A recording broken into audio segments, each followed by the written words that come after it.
আজকে বানাচ্ছি বড়ি দিয়ে নিরামিষ লাউ ঘন্ট। তার জন্য লাউগুলো কেটে নিয়েছি আর বড়িগুলো ভেজে নিচ্ছি। এবারে কড়াইতে জিরে ফোড়ন দিয়ে কেটে রাখা লাউগুলো দিয়ে দিচ্ছি। এবারে লাউয়ের মধ্যে একে একে হলুদ নুন দিয়ে মিশিয়ে ঢাকনা চাপা দিয়ে লাউগুলো সেদ্ধ করব। লাউয়ের থেকে বেরোনো এই জলটা শুকানো অবধি লাউটাকে কষাবো। লাউটা সেদ্ধ হয়ে গেছে আর তেল ছাড়তে শুরু করেছে।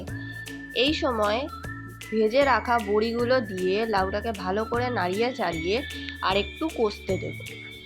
কষে আসলে এর মধ্যে দেব চিনি, গরম মশলা দিয়ে মিশিয়ে নাড়িয়ে চাড়িয়ে পরিবেশন করব নিরামিষ বড়ি দিয়ে লাউ ঘন্ট। তোমাদের কার কার লাউ ঘন্ট খেতে ভালো লাগে কমেন্ট করে অবশ্যই জানিও কিন্তু। আজকের মতন টাটা, দেখা হবে পরের ভিডিওতে।